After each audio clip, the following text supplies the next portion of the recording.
বর্তমানে যারা ষষ্ঠ শ্রেণীতে আছো তোমাদের তথ্য ও যোগাযোগ প্রযুক্তি বইয়ের মধ্যে যে পঞ্চম অধ্যায় আছে, পঞ্চম অধ্যায়ের মধ্যে যতগুলো প্রশ্ন আছে সবগুলো প্রশ্নের উত্তর দিয়ে দিচ্ছি। দেখো তোমরা তোমাদের বইয়ের মধ্যে যাও, এই যে পঞ্চম অধ্যায়ের শিরোনাম হচ্ছে ইন্টারনেট পরিচিতি। দেখো এই যে ৬৭ পৃষ্ঠার মধ্যে যাও, ৬৭ পৃষ্ঠার মধ্যে তোমরা দেখো প্রথমে অনুশীলনী পাবা। অনুশীলনীর মধ্যে শুরুতেই আছে হচ্ছে বহু নির্বাচনী প্রশ্ন, তারপরে আছে হচ্ছে সংক্ষিপ্ত প্রশ্ন। তো আমি একে একে প্রত্যেকটার উত্তর দিয়ে দিচ্ছি। দেখো ১ নম্বরে বলা আছে, পৃথিবী জুড়ে অসংখ্য কম্পিউটার সমন্বয়ে গঠিত এক বিশাল নেটওয়ার্কের নাম। উত্তর হচ্ছে ইন্টারনেট। তারপরে ২ নম্বরে বলা আছে হচ্ছে ইন্টারনেট কত সালে শুরু হয়? এই যে ১৯৬৯ সালে। তারপরে ইন্টারনেট থেকে নির্দিষ্ট তথ্য খুঁজে বের করতে কি ব্যবহার করতে হয়? উত্তর হচ্ছে সার্চ ইঞ্জিন। তারপরে তথ্যের মহাসারণী কাকে বলে? তাহলে উত্তর হচ্ছে ইন্টারনেট। তো ইন্টারনেটকে ইন্টার আ কানেক্টেড নেটওয়ার্ক বলার কারণ হচ্ছে দেখো ১, ২, ৩ এই যে রোমান সংখ্যা ১ এর মধ্যে বলা আছে এটি বিশ্বব্যাপী অসংখ্য কম্পিউটারের সাথে যুক্ত। তারপরে রোমান সংখ্যা ২ এর মধ্যে বলা আছে এর মাধ্যমে বিশ্বের অসংখ্য ব্যক্তির সাথে যোগাযোগ সম্ভব। আ রোমান সংখ্যা ৩ এর মধ্যে বলা আছে এর মাধ্যমে বিশ্বের যেকোনো ব্যক্তির সাথে যোগাযোগ করা যায়। অর্থাৎ ৩ টাই সঠিক হবে। আ উত্তর ঘ ১, ২, ৩ রোমান সংখ্যা। তারপরে দেখো তোমাদের বইয়ের ৬৮ পৃষ্ঠার মধ্যে দেখো নিচের অনুচ্ছেদটি পড়ে ৬ ও ৭ নম্বর প্রশ্নের উত্তর দাও। তাইলে এখানে যে অনুচ্ছেদটা দেওয়া আছে এই অনুচ্ছেদটা পড়ে আমাদের ৬ নম্বর এবং ৭ নম্বরের উত্তর করতে হবে। অস্ট্রেলিয়ায় বসবাসরত শিক্ষার্থী দীপা দীর্ঘদিন পর মা-বাবা সাথে বাংলাদেশে আসেন।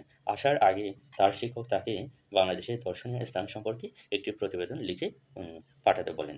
তাইলে এখানে দেখো ৬ নম্বরে বলা আছে দীপা বাসায় বসে দ্রুত ও সহজে বাংলাদেশের দর্শনীয় স্থান সম্পর্কে কিভাবে তথ্য পেতে পারে? তাহলে উত্তর হচ্ছে ইন্টারনেটের মাধ্যমে। তারপরে দেখো দীপা তার শিক্ষকের কাছে কোন মাধ্যম ব্যবহার করে প্রতিবেদনটি পাঠাতে পারে? তাহলে উত্তর হচ্ছে ইমেইলের মাধ্যমে। তারপরে দেখো নিচের দিকে সংক্ষিপ্ত প্রশ্ন আছে। সংক্ষিপ্ত প্রশ্ন এখানে ৫ টা দেওয়া আছে। এই ৫ টা প্রশ্নের উত্তর আমি একে, একে দিয়ে দিচ্ছি। আর এই অধ্যায়টা হচ্ছে পঞ্চম অধ্যায়, অর্থাৎ তোমাদের আইসিটি বইয়ের একদম শেষ অধ্যায়। এরপরে আর কোনো অধ্যায় নেই। তো আমি প্রত্যেকটা অধ্যায়ের ভিডিও কিন্তু আপলোড দিয়েছি YouTube চ্যানেল। উম আর হচ্ছে এই Facebook পেজের মধ্যে আপলোডটি দিয়েছি। তো তোমরা যেখানেই যাও অবশ্যই পাবা। তো প্রত্যেকটা ভিডিও ভালো করে দেখবা। ওকে? তো এটা একদম শেষ অধ্যায়। তো শেষ অধ্যায়ের মধ্যে দেখো ১ম প্রশ্নের মধ্যে কি বলা আছে? নেটওয়ার্ক কাকে বলে? এটি কিভাবে কাজ করে? তাহলে ২ বা ততোধিক কম্পিউটারের মধ্যে সংযোগ স্থাপন করে এর মাধ্যমে যোগাযোগ করতে পারা বা তথ্য আদান-প্রদান করতে পারাকে নেটওয়ার্ক বলে।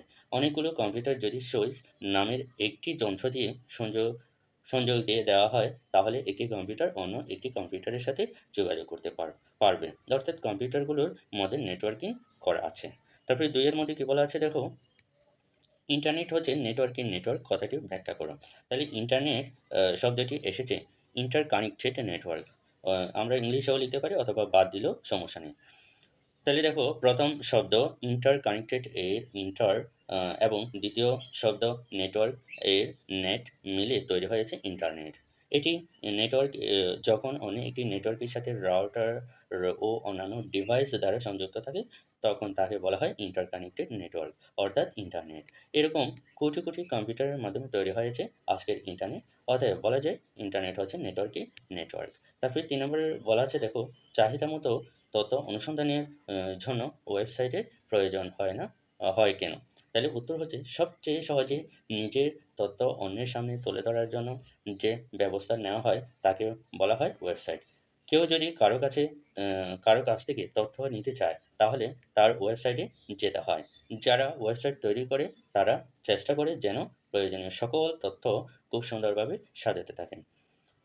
যেখান থেকে তথ্য সহজেই নেওয়া যায় এই সকল কারণে চাহিদামতো তথ্য অনুসন্ধানের জন্য ওয়েবসাইট প্রয়োজন। তারপরে ৪ নম্বরে বলা আছে দেখো ব্রাউজার আ কাকে বলে? এটি ব্রাউজারের একটি ব্রাউজারের নাম লিখো।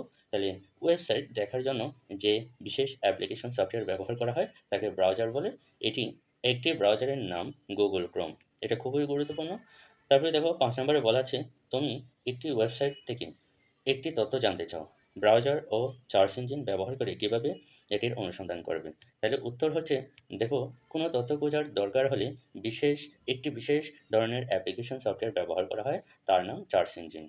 কোনো তথ্য সার্চ ইঞ্জিনের সাহায্যেও সহজে খুঁজে বের করা যায়। প্রথমে একটি ব্রাউজার ওপেন করে সেটার অ্যাড্রেস বারে যে সার্চ ইঞ্জিন ব্যবহার করতে চায় তার ঠিকানাটি লিখতে হবে।